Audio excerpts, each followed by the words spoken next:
নতুন বাংলাদেশ দিয়েছে। সুতরাং আপনার সামনেও সীমাবদ্ধতা থাকতে পারে, কিন্তু সেই সীমাবদ্ধতার দিকে তাকানোর কোনো সুযোগ আমাদের সামনে এখন আর নাই।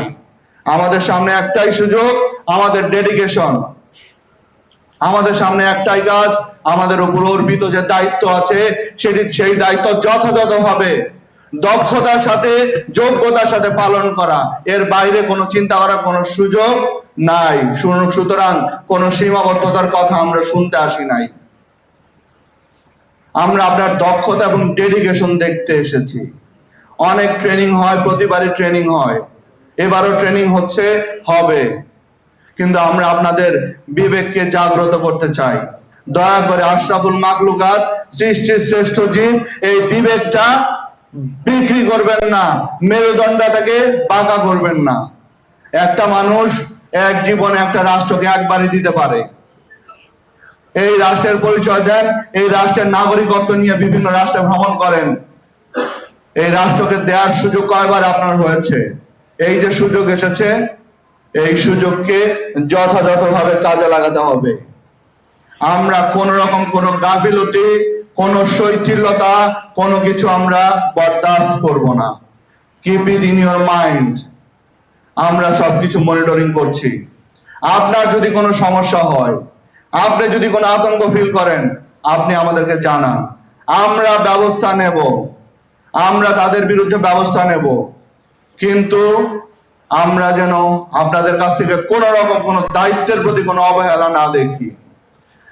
আপনার দায়িত্ব আমাদের, কিন্তু নির্বাচন কেন্দ্রে ভোটারদের ভোট প্রদানের সকল দায়িত্ব আপনাকে নিতে হবে। কারণ আপনার উপরে অনেক ক্ষমতা দেওয়া আছে, সেই ক্ষমতা আপনাকে ব্যবহার করতে হবে, এই ক্ষমতা আপনাকে জানতে হবে। আমি জানি না, আমার তো এটা জানা ছিল না, এই সমস্ত ওয়ার্ডের কোনো ভ্যালু নাই, ভ্যালুলেস এই ওয়ার্ডগুলো। জেনে যাবেন, যদি না শিখায় বই থেকে শিখে নেবেন। আমার এই নির্বাচনে একটি গণভোটের একটি অধ্যায় রয়েছে। নাগরিকরা আসবে, তাদের প্রশ্ন থাকতে পারবে, সেই প্রশ্নের উত্তর দিতে হবে। জেনে যাবেন। আপনি বলতে পারবেন না, এটা আপনার মতো করে দেন, আমি জানি না। যদি প্রশ্ন করে অ্যান্সার দিতে হবে, পরিষ্কার অ্যান্সার দিতে হবে, এটি জেনে যাবেন। আপনার দায়িত্ব আপনাকে বুঝে নিতে হবে। ডি শোল্ডারিং করার কোনো সুযোগ আর নাই, আর কোনো ডি শোল্ডারিং করার সুযোগ নাই। আমি কেন করলাম না, সে কেন করলো না, কেন এটা হলো, কেন ওইটা আসলো না, ইলেকট্রিসিটি ছিল না। No way, no way. আমরা এইসব দেখতে আসি নাই, শুনতেও আসি নাই। আমরা অনেক প্রত্যাশা, মানুষের প্রত্যাশায় আমরা ভারাক্রান্ত। দীর্ঘ সময় সরকারি কর্মচারীদের গায়ে কালিমা লিপ্ত হয়েছে।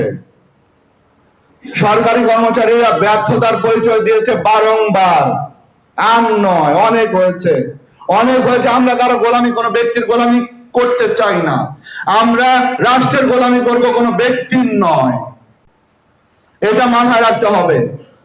সুতরাং আপনি ভোট কেন্দ্রে যাওয়ার আগে আপনার বাচ্চাটার দিকে তাকাবেন, কারণ এই বাচ্চাটা এই দেশে বড় হবে। আপনি কোন রাষ্ট্র প্রতিষ্ঠা করতে যাচ্ছেন, কোন সরকার ব্যবস্থা করে দিতে যাচ্ছেন, সেই সরকার ব্যবস্থায় আপনার সন্তান এই রাষ্ট্রে বড় হবে। সুতরাং আপনার সন্তানের মুখের দিকে তাকিয়ে ভোট কেন্দ্রে রওনা হবেন, যাতে আপনার দেশপ্রেমের ক্ষেত্রে আপনার যে ছেলেটি নতুন বাংলাদেশ এনে দিয়েছে, বুলেট বিদ্ধ হয়ে রক্ত দিয়ে, যাতে ওই ছেলেটি এই দেশে সুন্দরভাবে বেড়ে উঠতে পারে, আর যাতে তাকে কোনোদিন আন্দোলন করে রাস্তায় নেমে অধিকার প্রতিষ্ঠা করতে না হয়, সেই লক্ষ্যে সেটা উপলব্ধি করে আপনি আপনার দায়িত্ব পালন করবেন, সেই প্রত্যাশা রাখছি, বিনীতভাবে সেই প্রত্যাশা রাখছি।